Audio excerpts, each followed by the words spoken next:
Evan Ward woke before the alarm every morning, not because he wanted to, but because his body no longer remembered how to rest. He had a wife, Amelia, who trusted him, 2 children, Nora and Samuel, who adored him, a small, warm house filled with school shoes, mismatched mugs, and half-finished science projects. From the outside, Evan looked like a man who had figured life out. He made breakfast before work. He paid every bill on time. He never forgot birthdays or school plays. He helped with homework, folded laundry, and fixed whatever broke. He was doing everything right. And yet, somewhere between the morning rush and the late-night dishes, he began to feel like a visitor in his own life. His family noticed small things, but not enough to understand. Amelia would ask, "Are you okay? You seem distant." He would smile, just wide enough to convince her, and say, "Just tired." But he wasn't tired from work. He wasn't tired from parenting. He wasn't tired from life's demands. He was tired from disappearing inside his own life. Every night, after the house finally fell quiet, Evan sat alone at the kitchen table, hands wrapped around a mug that cooled untouched, staring at the wall as if waiting for something to speak to him. He tried to name the feeling. He had purpose. He had love. He had stability.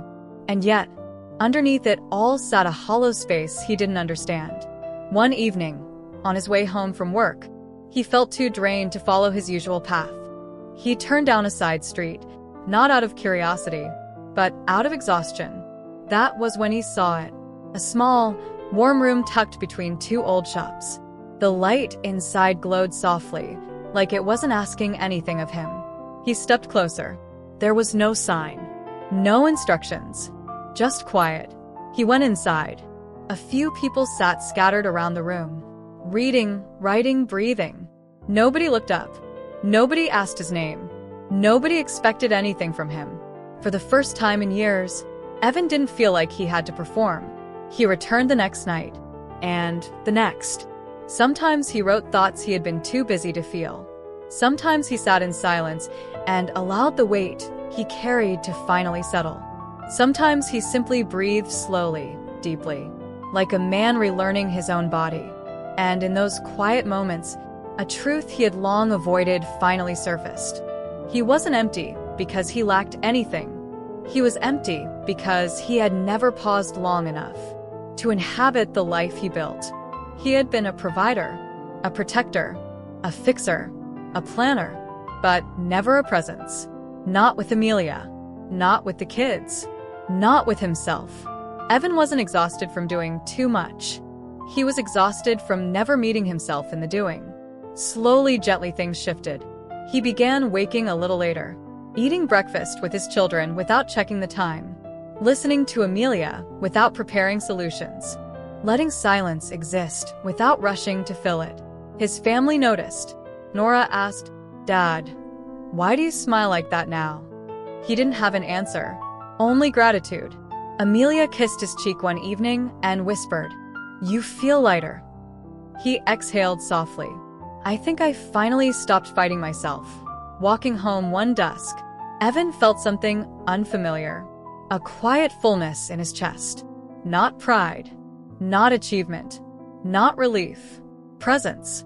For the first time in years, he felt like he was living with his family, not just providing for them. He finally understood. Most adults aren't tired because they work too hard. They're tired because they never stop carrying themselves. That night, as he tucked Nora and Samuel into bed, Evan felt that hollow space inside him soften, not because anything changed on the outside, but because he had finally arrived in his own life. In the weeks that followed, Evan moved through life differently. Not perfectly, not flawlessly, but honestly. He no longer tried to outrun his exhaustion. He no longer swallowed his feelings like stones. He no longer believed that strength meant silence, or that love meant self-abandonment.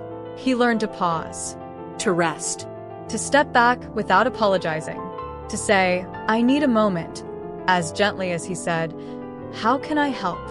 One evening, long after the children had fallen asleep, Evan sat on the edge of his bed beside Amelia. The lamp cast a warm circle of light between them. He took her hand and whispered, "I think I finally understand myself. I wasn't failing. I was missing." She pressed her forehead to his and said, "We're glad you're here now." And in that quiet moment, Evan understood a truth most adults never slow down long enough to learn. A well-built life means nothing if the person living it is absent. You can check every box, meet every expectation, carry every burden, and still feel hollow if you never allow yourself to simply be. Presence is not earned. It is allowed. It is chosen.